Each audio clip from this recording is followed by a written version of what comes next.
Greetings and welcome. Thank you so much for tuning in to Straight Up. Of course, as I always say to you, I am not Mr. Mark Bench Chop. However, I'm here to sit in his stead, and the hope is mine that I'll be able to some degree, provide the insight, provide the understanding, hopefully provide the passion that is synonymous with only Mark Bench Chop. Welcome to this broadcast. If you are tuning in via 107.1 FM, it's certainly a pleasure to share this moment with you. I am Nigel London, sitting in the stead of Mr. Mark Benchchop. Please pardon his absence and be merciful for the fact that he is not in studio. The hope is mine that I'll be able to, some degree, provide you with that which is necessary. And that is an understanding of what we are facing here in Guyana. So I greet you. And as always, I'm overjoyed to share this platform with you. While you're here, would you be kind enough to let us, in reference to spreading the word, let us know, or please share the broadcast with someone, let them know to be here. I will share it, actually. That's what I'm about to do. I share it from my page. Please do the same. And the reason I'm asking to do this is because there are so many issues that are prevalent in our society. There's so many things happening in Guyana at the moment that we cannot afford to allow 1 minute to elapse without us giving attention to and speaking to matters that are important to us here in Guyana. Guyanese brothers and sisters, please pay careful attention to that which I'll speak to you about this evening.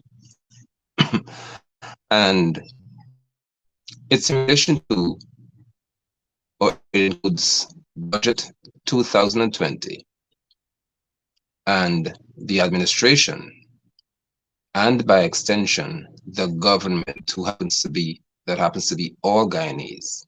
Guyanese govern Guyana through a system that is called democracy. I would like to say that to you again.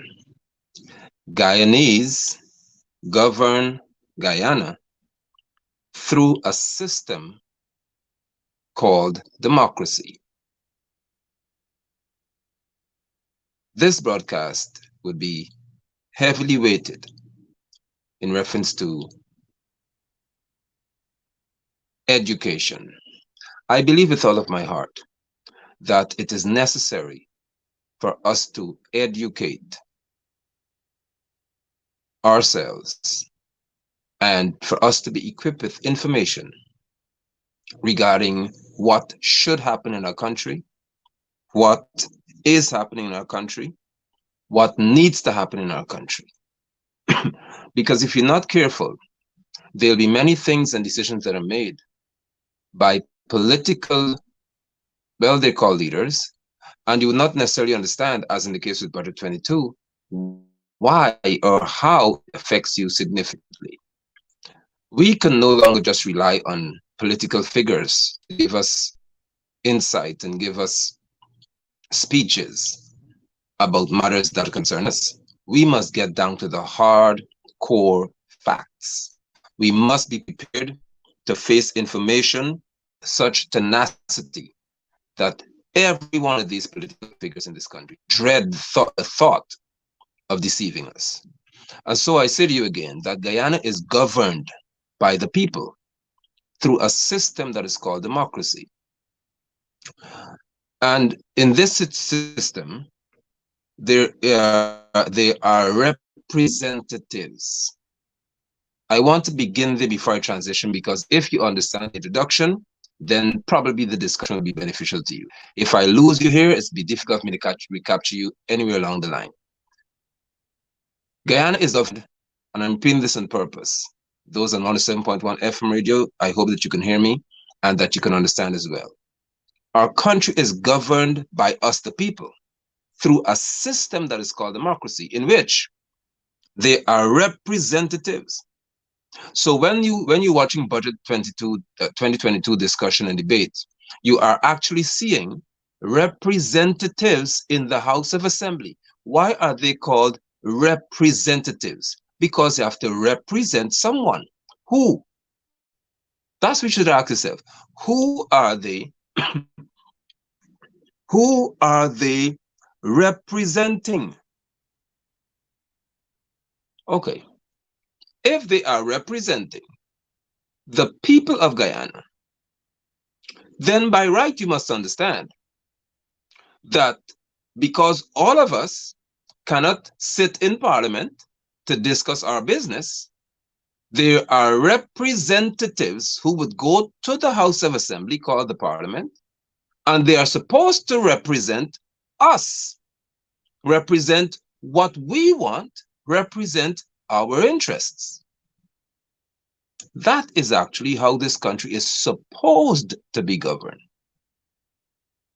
It's not supposed to be governed whereby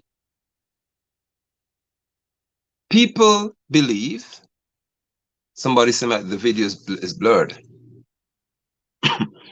It's not supposed to be governed in a manner in which persons believe that they could head into the House of Assembly as rulers of the people. Just give me 1 second. I'm going to seek to rectify, hopefully, this blurred image, because I want you to see me clearly this evening. So there'll be a blackout, but you'll hear my voice. It's not a case in which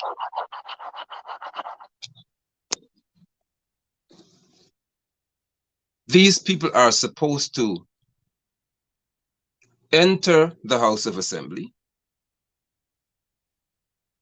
and behave as if they own Guyanese.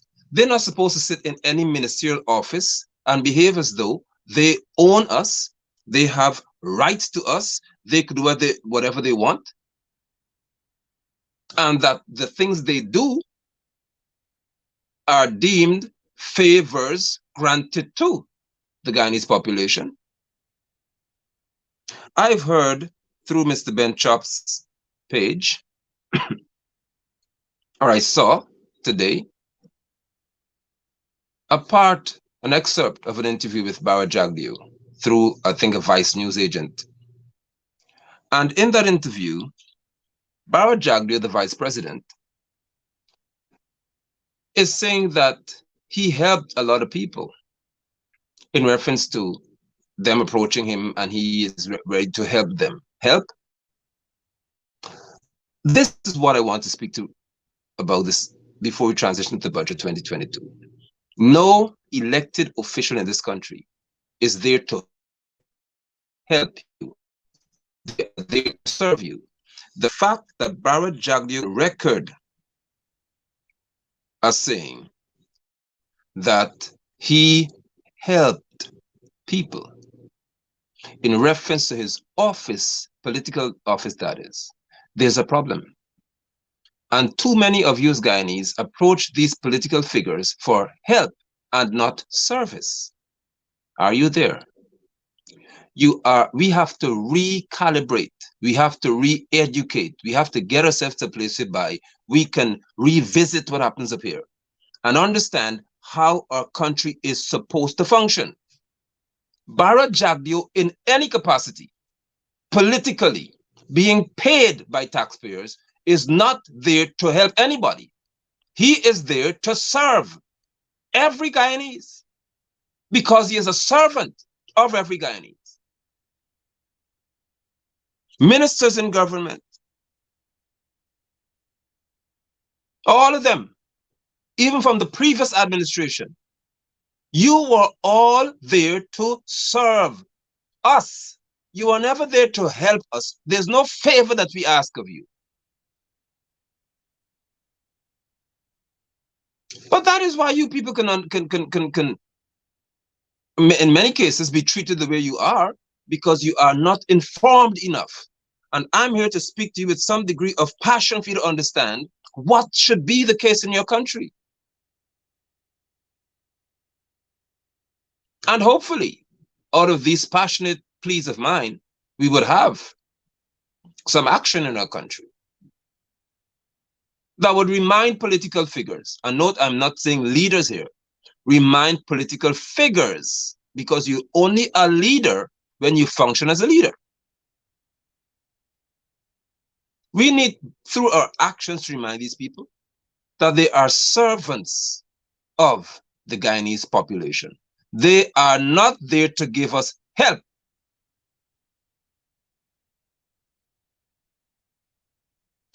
Let me please say to you that I am not, and I bear in no way any personal issue with any politician in this country. First of all, I don't have the time to engage them on a level for me to have a personal issue with them. However, I have a political issue with them, meaning I have an issue with how our country is being governed. And because of that fact, I shall speak to them or about them in a manner that may appear as though I'm angry. Yes, I am. But it doesn't mean I have a personal issue with you. And if any one of you wants to be so hurt, if you want to be this hurt and have your emotions shattered, that you have to go report to the police officers, of course you'll be wasting your time, because I do not intend to defame anybody. But if you want to say that I call you and you feel hurt, then go report me to some police officer and come arrest me for hurting your feelings. If that's the way you want a country to be governed, then fine. But this country, this nation of Guyana in South America, is supposed to be governed by something called a constitution. And in that constitution, it is enshrined that I have got, as well as every other Guyanese, the right to express myself. That is actually a part of the Universal Declaration of Human Rights at the United Nations level, to which Guyana is a signatory. You would never strip me of that right. I've told police officers you would never stop me from speaking. Now, that you could try just about anything, but don't you even risk two things: trying to stop me from moving or trying to stop me from speaking. The minute you begin to bark up that tree, we'll have a problem. Try many other things, and I may entertain you for a second. But the minute any law enforcement officer in any capacity in this country would like to tell me that I am not free to speak in any avenue, we have a problem. If you want to tell me I'm not free to move wherever I want to go, we have an issue, because Guyana belongs to us, not you, not politicians.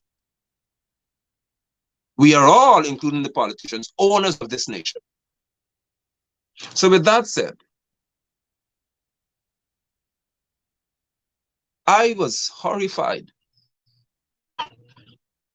to know that Barrett Jack, during an interview, could say it as casually as he did, that he helped many people. He helps them. They come to him and they have things they want to get done. And he helps them. You help them. You actually have the nerve to say that on an international possibly scale, because you said the reporter may present the report on the television station wherever she works, the media house. So our vice president, who was once a president of this country, was fully prepared to say that he helps people. Well, I'm here to announce to you Guyanese that every politician in this country sits in the House of Assembly, every elected official who is paid in this nation, you are a servant. Now, if you want to not be a servant, then give us back our money and just be an activist, like I am, as you call me, an activist. Whatever that's supposed to mean. But don't be taking salary from taxpayers and then tell taxpayers that you're helping them. So where in the world do you see that you are the one, taxpayers, I'm speaking to the Guyanese populace here, you are paying taxes even if you don't work and you go to buy something that has VAT attached to it, value-added tax, you're a taxpayer. So you pay taxes, and then you discover that when your taxes are used to pay Jagdeo, Irfan Ali, members of parliament, and Ferguson, whoever they are, our taxpayers pay these people. Payers' money pay these people. They now have the face to tell you that when your money is paid, is used to pay them, they are helping you. But you are the cause, Guyanese. We are the problem, because we accept that foolishness. We accept that garbage. We accept that nonsensical reasoning because we've been cultured into thinking that political figures are masters. So, for example, You could have seen that they can tell you today, or in the budget, that they intend to spend another 71 million Guyana dollars on vehicles for the president or for whoever it is. $71 million on another fleet. And who do you think will endorse the expenditure? I'll tell you, because there's some persons who would say that we must accept that our leaders have to make decisions for us. No, Guyanese, this again you must understand. Leaders in this nation, if they call leaders, make decisions through us, meaning they're supposed to hear what we want. They're supposed to engage us about what they may think we desire, but it doesn't actually work well that way. They're supposed to hear what we want. Then they're supposed to have engagements with us on that platform, or by having engagements with us. Then they're supposed to move to the House of Assembly to say that we have heard what the people want. They call the constituents, the people, we vote for them. But I don't vote for any one of them, but I'm just saying what it is. So they hear, then they report in the House of Assembly that this is what we've done. We've encountered people who say that they would like to see improvement in the fleet of vehicles that the president will have to use, or the prime minister, or ministers in government, or maybe the opposition leader. Once you do that, then you can say that you have represented us. But you don't tell us that you're going to spend $71 on more vehicles that we pay for without having a say in it. Is that how our country is going to be governed? Okay. Further, you saw, or you're seeing, and I'm now speaking to the budget here hardcore, because it speaks to what I've always said, and I will not stop saying until they give me reason to say otherwise. There's a slash of the budget for the office of the opposition leader. It was slashed under Joseph Harmon. Now Orbie Norton is getting another cut, $10 million less. In the largest budgetary allocation, $500 billion Guyana dollars, there has never been any budget remotely close to that. They have made us aware that they are now slashing the opposition leader's budget by $10 million. They want engagement, they claim. They want conversations, they claim. But at the same time, they're willing to show the opposition leader that he is not worthy of having an office that is financed to the capacity whereby it can function well. Is it possible, I should ask, that the opposition leader would have failed to present at that office a budget or request in their budget that met the standards for Ashni Singh? I don't know if that could be a possibility. So I don't just want to be mad at the PPP Civic here, because I don't know whether somebody failed in the office to present budgetary requirements or requests to foster a solid argument that they deserve to retain the 10 million or more. But I'm just saying that Granger, as far as I know, under his administration, Winston Jordan did not slash Jagdio's allocation by all this money, because they keep dwindling over time. Let me hasten to announce to you that I'm not saying this because I support the PNC. And this is where I would like us to have a cultured conversation. I do not speak in reference to support of political parties. I speak in reference to support of policies in this country that make it better for all Guyanese. Please understand that. When I speak to governance of the country, I just said that. I'm not speaking to the PPP Civic here. I'm speaking to every arm of society, including the opposition, including the general population, because if we have all facets functioning the way they should, then Guyana is poised to function better politically. If the PPP Civic is functioning excellently, but APNU AFC is functioning in an efficient manner, then we would have a problem. If the opposition is well oiled in reference to how they function, but the administration, which is actually what the government should be called, we are called government, the administration is dysfunctional, we have a problem. If the opposition and the administration are functioning very well, so PP is on the ball, APNU is on the ball, but the population is not functioning well, we still have a problem. Do you understand me, Guyanese?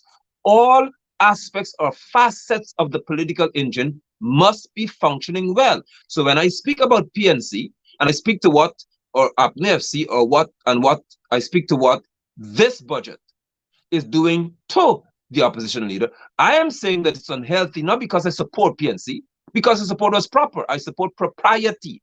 It must be proper.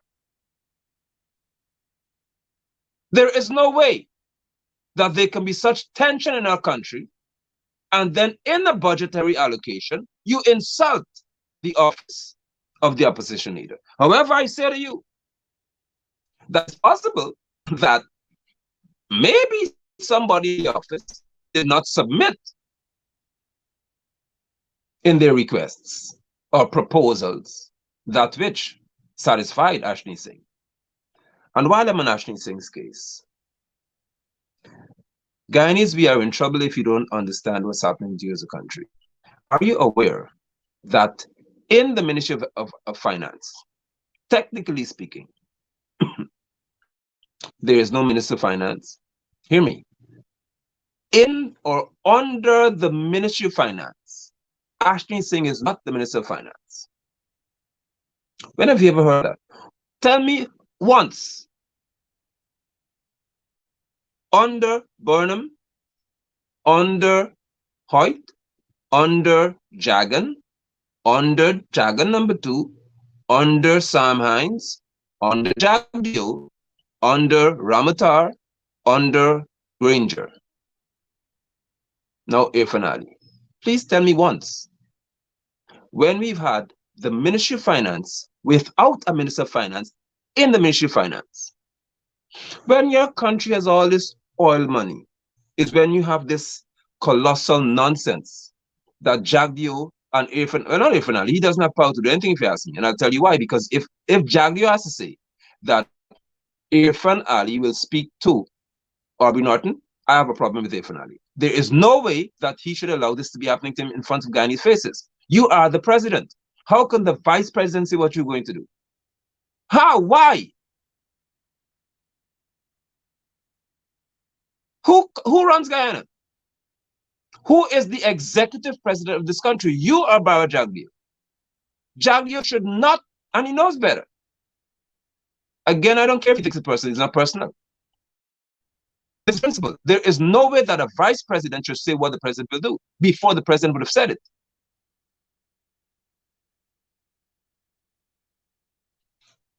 But let me tell you, how can you have a Ministry of Finance with no Minister of Finance? But he pops up in Parliament to read a budget to us. Listen to this portfolio. Senior Minister within the office of the President with responsibility for finance. What asymmetry is this? What nonsense is this? What are we prepared to accept as Guyanese people? When have you ever heard of any such office? Senior Minister in the office of the President with responsibility for finance. So he's not the Minister of Finance. But he's standing in Parliament to read a budget to us.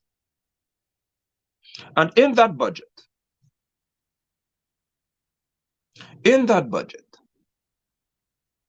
he announced that $128 billion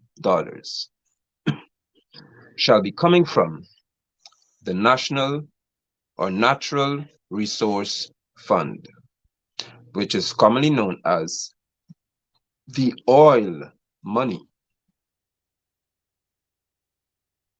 He is not sitting in the Ministry of Finance. He's sitting in the office of the president. Ashley Singh is being that, handling our finances. And he's saying to us that from the oil wealth that we possess, they're going to use 128 or 26, I think 28 billion Ghana dollars. Hold on, Guyanese. Only last month, I think, the mace story running around the place and all that, and who grabbed the mace and whistleblowing and all the what they said were thugs. But Chetty grabbed the mace, and Chetty's not a thug. Chetty did worse than grabbing a mace. Chetty tossed down all the books in Parliament, but Chetty was not a thug. But as soon as APNU ASC members of Parliament did it, they're the ones who were thugs. So I don't know what you describe Chetty to be if he did more than they did. Don't hate me. Hate the fact. Hate history. Do not hate the one who repeats your history, the one who committed it or who created the history. I did not create that history. I never threw this anywhere. I never tossed law books in Parliament anywhere. So don't hate me. I simply reminded you of what your leader did. He was never called a thug. Therefore, based on that principle, you should never call up seat members of Parliament thugs unless you prepare to attach that to Chetty. Janet Jagan threw flour in Parliament, was she? When you have a short memory, it's not a healthy thing to do. That is right. Ashley Singh said that they're prepared to use $128 billion in this budget. And that money would come from the Natural Resource Fund. Didn't Irfan Ali say? Only last few months, I said there were arguments in Parliament before they passed the Natural Resource Fund Act. And in that argument, that debate, or those debates, they were telling us that they have to have this special committee established. 3 to 5 members, handpicked by Irfan Ali. I don't forget these things because that in itself is criminal if you ask me. Not by us. We have no say. The executive president of this country would select 3 to 5 people. And these people shall have oversight of the same money that Ashley Singh said they're going to use $128 billion from. Now, hold on a second further, please. Wait another minute. There is no chairman of that committee because the committee is supposed to be established, or the board. Then Ali would name the chairman. Ali picks the people. Then Ali names the chairman. And these people have directions given to them about how this money will be spent. There is no chairman. There is no board. Remember that with the Public Procurement Commission? There was no chairman. There was no commission. And deals are being made. Schools are being built. Contracts are being awarded. And there is no Public Procurement Commission, no commissioner, none. And things are moving in Ghana. Ghana is developing. Are we? This is why I say to you again that this country has to be governed in the right manner, whereby you have the administration, you have the opposition, and you have the population, the populace, us, the people. We call the electorate. We are the ones with the power. They're the ones who serve us who have the power. But we are sitting back and allowing this nonsense to happen, not we. Many of you are. Because you're not even thinking to your Facebook page or your Twitter page or your TikTok page, like Glenn Lally is. You need to go there. Use it. This is a social media age. You don't have to be on the street to protest, but say something. Let it be viral, as it's called, that Guyanese are opposed to this behavior. There is no Public Procurement Commission, and they were issuing contracts for schools to be built. Now there is no chairman of any board for the Natural Resource Fund, but Ashley Singh could say that they're going to use $128 billion. Now, how you arrive at that? Who guided you. So they already showed us in this budget that they are prepared to budget for sums of money to be utilized from this fund without having any consent or consultation with the board or the chairman of it. I have an issue with the board being handpicked by the president, if you ask me. Period. I have a greater issue with the board being handpicked by the chairman being handpicked by the president. But with that in mind, there is none. And they are already telling us that they're using the oil money. What does that tell you? What does that tell you about the intention that's being demonstrated here in reference to the oil money that we have, the Natural Resource Fund?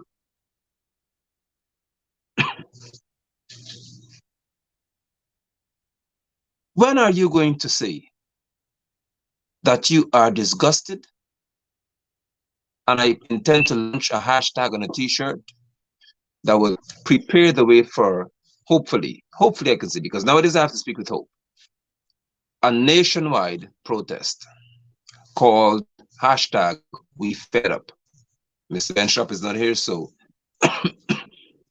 I'm fortunate to launch this, not even on my People's Movement show, but I'm doing it there to tell you that there'll be a hashtag, which is the signing notes hashtag.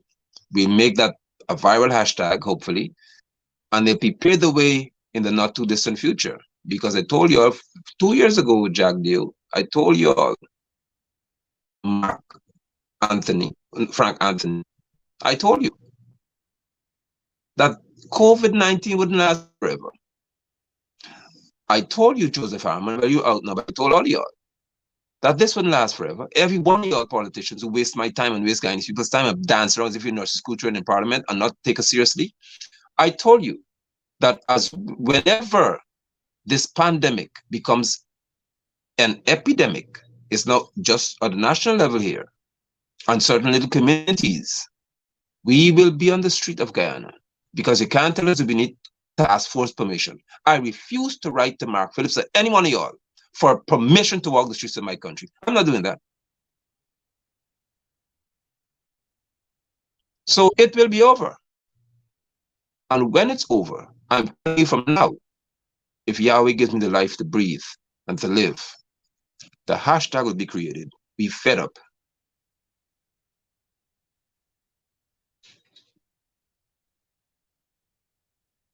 And once you see we have that going, once we have that going, you'll be hearing from the Guyanese population, because y'all are playing too many games with us. How can you have this nonsense happening in our country? Where you told us, and I'm saying the budget 2020 there, you told us that there will be this chairman of this board with members of a board who would have oversight of our natural resource in reference to oil and money, the revenue generated from that. And they will make decisions and they will guide you, offer suggestions and so on to direct essentially how things would go. And without even naming a single member, this administration, through Ashley Singh, stands in Parliament to tell us they're going to spend $128 or $26 billion from that first withdrawal to help to facilitate budgetary expenditure, and we're okay with that as Guyanese. Do you not understand that you are dealing with your posterity here, with money for the future of this country? Do you understand that with every dollar that they spend, it's $1 less than what your children and grandchildren and great-grandchildren should inherit in this country? Can I just speak to you in a manner tonight that has with it, or within it, the necessary and hopefully the essential component of patriotism that will help you to understand that we deal with a serious situation in our country? This is not a joke. This is nothing to play with. We already began to announce to us. Thank you for putting that hashtag out there. We fed up. You have politicians who are telling you to your faces that they are saying something to you about which board would sit here to watch over all resources and so on. But before they even do that, they're telling you without a board, we're going to spend this money.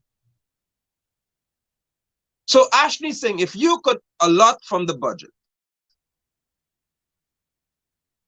if you can allot from a budget or within the budget, $128 billion from the oil resource fund, natural resource fund, then it tells me you don't need a board. And that's what I told you from the beginning, that you would not consult with anybody. You're going to just do what you want. And then see, they give assurance through Edgel and others that they're going to go to Parliament. And in Parliament, they're going to have, thank you for the hashtag on the screen, please. They're going to have in Parliament debates. Then they're going to vote. Now, this is a part that I call the comedy show, Comedy Central. This is what I call, and this really has me fed up with y'all. This is what I call the most comical thing that I've ever heard in the House of Assembly from one Edgel or any one of them. And they said they're going to go to Parliament. They won't just spend the money. They're going to have debates. What you call them are being ventilated in Parliament. So they're going to have issues discussed and debated. Then they're going to vote. And after they vote, the money will be spent because it'll have parliamentary approval. Brothers and sisters, enemies and friends, minions and morons, I ask you to tell me whether you're from PNC, APNU, AFC, PPP, WPA, TCI, UCI, wherever you're from, any political party, tell me please, when have you ever, apart from Charandas, seen a Guyanese sitting in the House of Assembly voting against his party on any matter regarding the budget? You tell me once. Tell me please. You can type it and I'll ask the operator to put it on the screen. You tell me once when, because PP is telling you all that they go to Parliament. So they'll say we're spending $500 million US from this money. They say, we'll just do that. They'll go to Parliament. And Parliament, like with the 126 billion, they're going to have a discussion in Parliament and then they're going to vote. And that's how the money will be spent. Can you tell me if you expect Dharam Lal, Charles Ramson, Priya Manik Chand, Zulfikar, Hugh Todd, Mark Phillips, if he has a voting power, Ashley Singh, Frank Anthony, you name them. You tell me, Parago, whatever her name is. Can you tell me if you expect one of them or two of them to vote against what is presented by the PP Civic, hence disallowing or disapproving of that expenditure? No. So these politicians intend to play games with us then. Do you recognize what I'm telling you? And APNU is no different. APNU AFC, you're no different either. Because if you're in power, you do the same thing. You'll all vote. So you're wasting my time as a Guyanese then. That's what I'm saying in essence. You all are wasting my time. That's what you're doing. Don't tell me foolishness that you go to any parliament and you'll discuss the matter. It'll be ventilated in Parliament, then you'll debate. It is bunkum. It is nonsense because you will not vote. You dare not do that to Jag. You and Jag, you stretch half y'all out from PP Civic. You know what he'll do to you.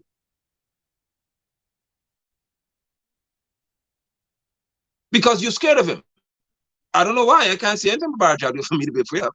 You maybe I could tell me, I don't know what it is. From any one of these people in this country.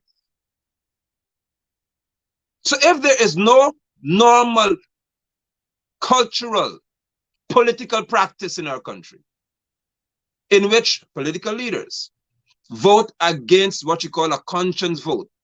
Chanda's trying to say it was a conscience vote, but right, not Chanda's kind of vote. Where you have a conscience vote, where the leader says, listen, we're here to vote on. I don't agree that we should spend $128 billion from our natural resource fund until you have the chairman name along with the board. I'm voting in reference to my conscience. They don't do that. What they do is they insult us. They say they go to parliament to debate and to discuss, but you know that if APNU has 32 seats or 31, PP has 30 or 30, 31, whatever number it is, because I forget the maths by now. And you have the one seat where they join the party. What do you think will happen? What will happen is that they'll vote along what is called party lines. You're wasting your time. We fed up. We fed up. Not we are fed up. I don't want proper English here. We fed up of y'all. Because you're not going to vote in a manner that speaks to your conscience. You'll vote in a manner that doesn't speak to, you will not vote in a manner that speaks to your constituents either. You'll vote in a manner that speaks to your political affiliation. And your commander, in this case, it would be Barra Jagdeo, or hopefully it would be Norton, whoever else it is. That's why, and I must say this to you all, that I will continue to fight for constitutional reform in this country, where every person who sits in parliament must be elected by people in the region. You ain't no party selecting you. No leader of any list selecting you all, as you saw the catastrophe with Granger and Harman and them. No! We need change in this country. Change the constitution. Everyone who sits in the House of Assembly must be an elected individual, not a list. But from your personal campaign to get there, I bet you half of them wouldn't serve once in there. That's what we need. And we don't need 65 people to run a country with just 750,000, 800,000 people. Yes? For what? 35 of you are more than enough. If so many. You want change? That's change, because we're fed up with the foolishness. We are fed up with the nonsense. So everyone who takes a seat on his sit upon or her sit upon in the House of Assembly, you would have been duly elected by a constituency, not by your head of some party list. You will not be selected to sit in parliament. You shall be elected to sit in parliament. How then can you ask me, how would our country be governed by directors of various agencies? And the legislature will be headed by legislators who have the people vote for them to get in there. Wouldn't that be a better Guyana for y'all? Or are you satisfied with the selection? Granger pick 1, 2, 3, 4, 5, 6, whatever seats the GCOM gives them. I pick 31 of y'all, go to parliament. Jagdeo picks and selects his 32, go to parliament. Is that what y'all want? Is that what you intend to have, or his 33? That's what you want? Or would you not prefer to have the power given to us to say who represents us for real? The House of Assembly. I would like to tell you that as bad as they say that Burnham is, the PPP Civic still uses Burnham's constitution. Now you tell me why. When you go to parliament to talk about this and eat food with our money spent and drink liquor with our money spent, or whatever you drink, and you want to sit and then have your dessert before you yap your mouth like clowns in parliament, you tell us when you go to parliament, PPP Civic side, you tell us why you're still using Burnham's constitution if it's so bad. If Burnham is so evil, why have you not changed the constitution yet? Why? Now, any one of y'all, I hope they could have found a donkey to put green, because I'm in a very bad mood tonight. Anyone of you who want to wear the hat of a donkey, because a donkey by definition is a very stupid person. I want you to know from the dictionary's definition, the Oxford Dictionary, Merriam-Webster's Dictionary, any dictionary you check, has got the definition of the word donkey as being a person who's extremely stupid. It's a person, not just an animal, not a beast of burden. By definition in English language, a donkey is a person. So I'm saying to you, any one of you donkeys who want to come and say what you want to say, I'm asking you, if Forbes Burnham was so bad. Why are you using his constitution that you called Burnham's Constitution, PPP Civic? Why? Are you benefiting from it? That's why you like it so much? Do you see how you people argue about the Constitution? Do you see with the election how y'all held on to Burnham's Constitution to fight? Of course, it was amended in 2001, and little tweaks were made to it. But you never, PPP Civic, you never PNC, you never APNU AFC, you never did you say that we are going to the people to reform the Constitution, say that we are only going to have office or offices or seats in the House of Assembly if we are elected individually. You're the one that. Because Burnham's Constitution suits all of you. We fed up. We fed up. You are robbing us before our eyes. You're telling us that you will have some board established before our money could be spent. And there's no board, but you're still telling us you spend $128 billion from the oil money. You're robbing us.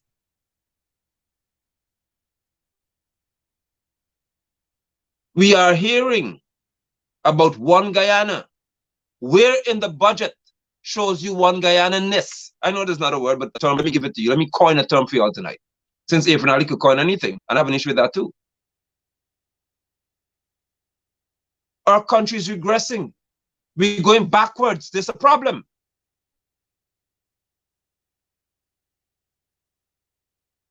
You cannot have one Guyana when the budget doesn't show one Guyana. How can you have in the budget, in presentation? The president is defending before, he doesn't sit in parliament, but he's saying to us, listen, this budget has got a macro focus. Macro meaning big. That's what Ali said.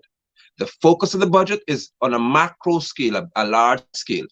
So road works, and it's heavily weighed in reference to that regard. We get a lot of money and infrastructure because you have to prepare the way for what's to come. See, that sounds nice, doesn't it? Excellent, good. Sounds busy. Sounds good.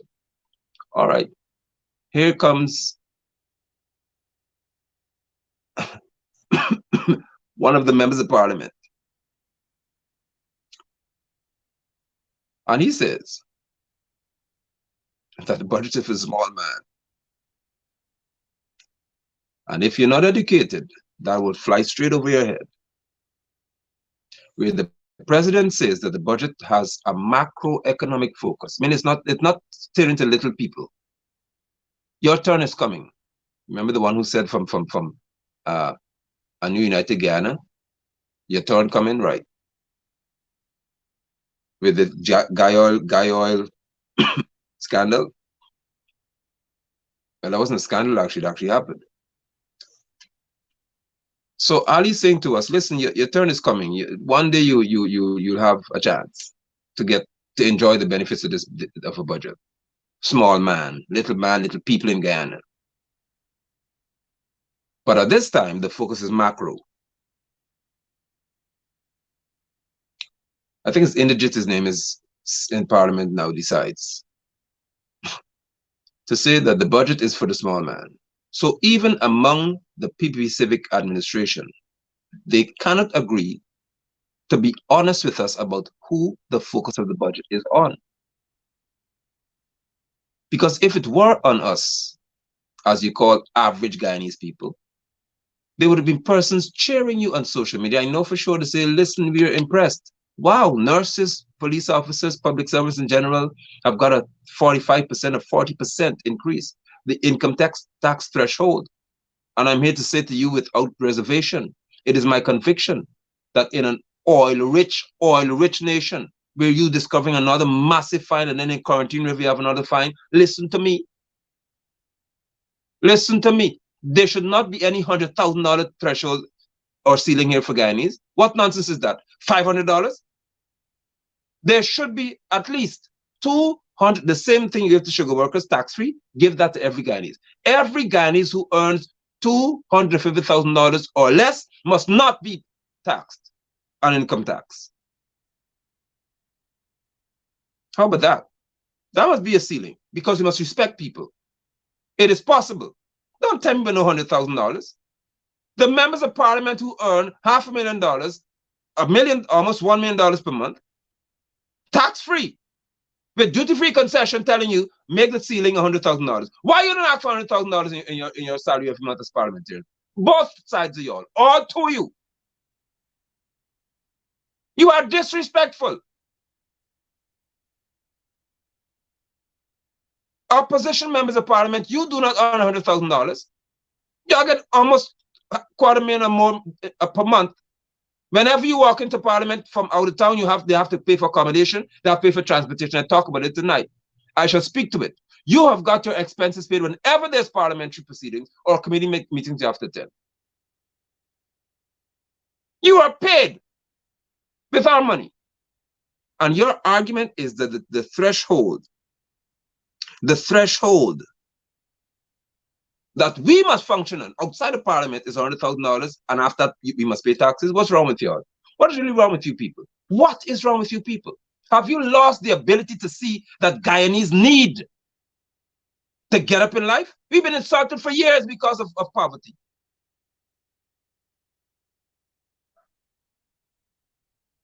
They've disrespected us, thinking that you have to leave Guyana because you have need. Economically, they've labeled us third world. And if you don't know Guyanese people, third world status is only given by your leaders, as they call themselves. Telling the IMF and those people, we are third world, and the World Bank. They don't call you that for no reason. Your leaders actually apply, in essence, technically speaking, to be labeled as a third world country. Do you understand what I just told you? No, Guyana is not called third world because white people don't like you. Stop that nonsense. Guyana is called third world because in economics and in geopolitical systems, in reference to politics across the world, leaders of a country, as they call themselves, would submit to say, based on our GDP, based on what we earn as a people, based on our exchange rate and so on, we are too poor to be called first world. So call us third world, please. And once you label yourself as third world, then you get grants, you get aid. Why do you think you get aid to build road and stuff like that? Because our leaders said we're third world people. Do you all understand what I'm telling you? Do you honestly understand what I'm telling you? There's not a night for me to just play around with you, because we don't play around with people, period. We have to get serious. We fed up. We have to understand that even the way we are described is disrespectful. Our politicians who you vote for, these people have asked for us to be called third world so we can get aid and grants and freeness from international agencies who will then tell you, because you're poor, we will tell you how to spend this money. You have to do this, you have to do that, you have to do that. And they control your economics within your country because your leaders asked to be labeled as third world. Just take note of it. And by the way, if you don't know, China, the second most powerful economy in this world, actually more powerful than this if you ask me, is calling themselves third world too. China just bad like that. But I'm saying to you that we fed up. You cannot tell me that we have the fastest, maybe 1, 2, 3 growing economies in this world, on this planet. We have, according to Jagdio and IMF and all y'all, and the World Bank, we are growing at the most spectacular rate economically. But then you in your budget is insulting me to this. You're insulting me to this extent, and you still tell me I must label myself as third world. Why? I have to remember them on radio as well, because I was about to say something that really takes some of y'all off. Why? Why must I sit back as Guyanese? Why should you as Guyanese sit back? Hear that you are among the fastest growing economy in the world. Well, of course, there's no other economy unless you go to Mars or somewhere else. But I'm saying the world just for emphasis here. You're the fastest growing economy among all nations. You in that 1, 2, 3 bracket. And still your leaders are saying to you that we must be called third world.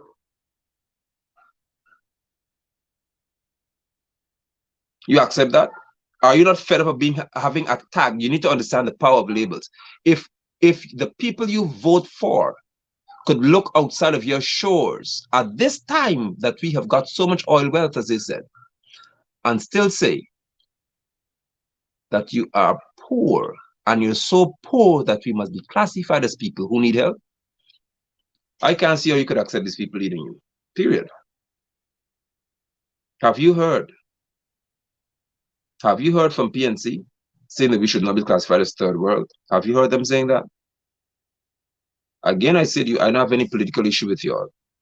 I do not have a political issue, a personal issue. I have a political issue with y'all. I have an issue with how you're governing our country. As Mr. Ben Sharp said, and I really applaud him for the rest of my life for saying that. He has no personal beef with anybody. From either side, govern right, and we will talk right about you. How can you hate me for that? Treat the people, not me, I said treat the people of this country right. And I would applaud you. But you can't do this to us as Guyanese. For how long must I sit back and accept your insult? In order for you to get handouts from nations, you would have the nerve to put me in a category called poor, just so you could get grants and aid? Honestly speaking, is that how you intend to survive? Will we not get out of this mind? How can you, Irfan, talk about little Dubai? Have you ever heard Dubai as a third world country? Have you ever heard the leader of Dubai describing his people as third world? What is wrong with you? What is wrong with us?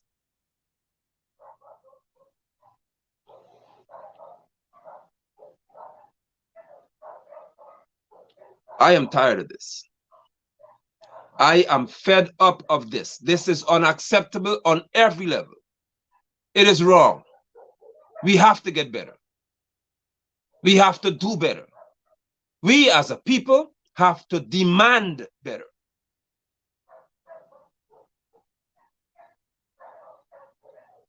You should not be insulting us consistently and expecting us to think that it's okay. It is never okay. It's never going to be okay, because we fed up. There has to be, there must be a response from the Guyanese population to say to this administration, to say to the opposition, to say to join the party, that we have to do better. You have got Schuman, for example, in his budget presentation, labeling members of parliament as man's best friend. Please type, and I'll ask the operator to show you on the screen who's a man's best friend or what. Please, Guyanese people, if you know anything about terminologies, what is described as a man's best friend? What? And I'm about to close here. But I want you to see why we fed up. Lennox Schuman, in his presentation,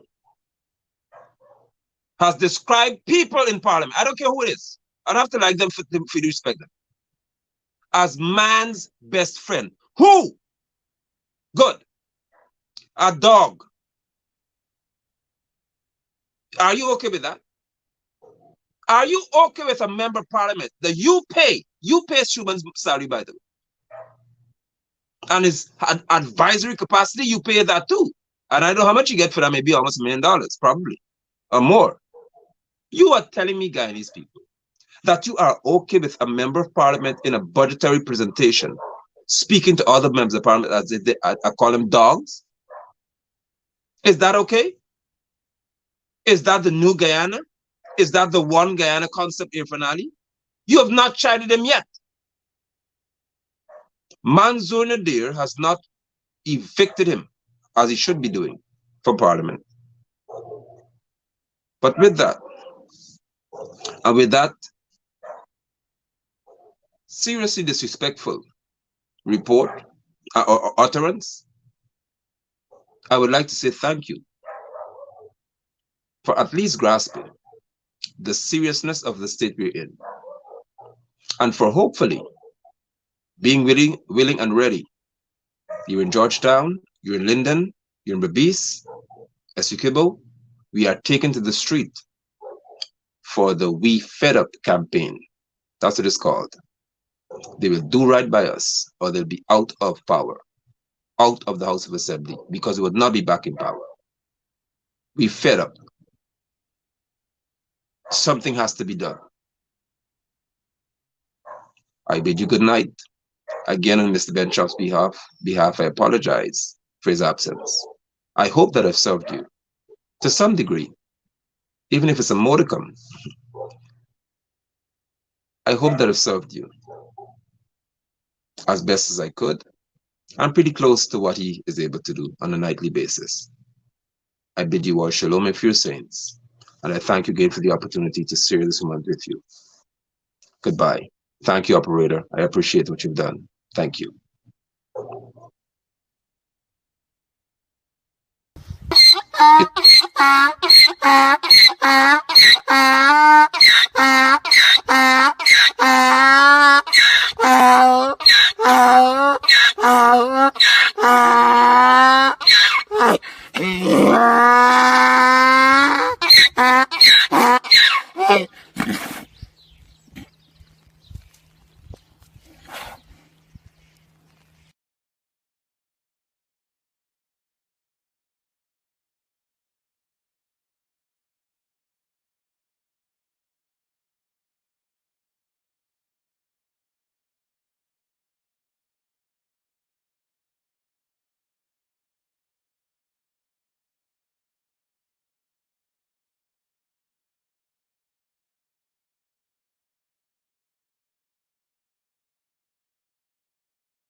Hello, this is attorney Shellen Washington, owner and founder of the Washington Law Firm located at 455 Utica Avenue in Brooklyn, New York. We're specialized in medical malpractice, personal injuries, matrimonial law, and landlord and tenant. If you're in need of legal representation, please give us a call today. The number to call is 718-877-3100. Consultation is free at no cost to you, so call us today to see if we can be of any assistance to your legal needs. Again, the phone number to call us is 718-877-3100. If you are looking to have your statutory declaration, affidavit of income, identity, damage or lost passport, lost license, tenancy agreement, agreement of settlement, power of attorney, last will and testament, and certification of documents, then you need to visit the Alistair Collins firm, located at the Killian Mall, 162 Lamaha Street in Georgetown, between Camp and Waterloo Street. Alistair Collins is a commissioner of oaths and a justice of the peace. Make certain you visit him or call for more information at 649-6410 or 685-6448 or 503-1451. And there's adequate parking available. Go down to the Alistair Collins firm and have all of your legal issues settled and brought to the fore. Alistair Collins firm. Contact them at alistaircollinsfirm.com.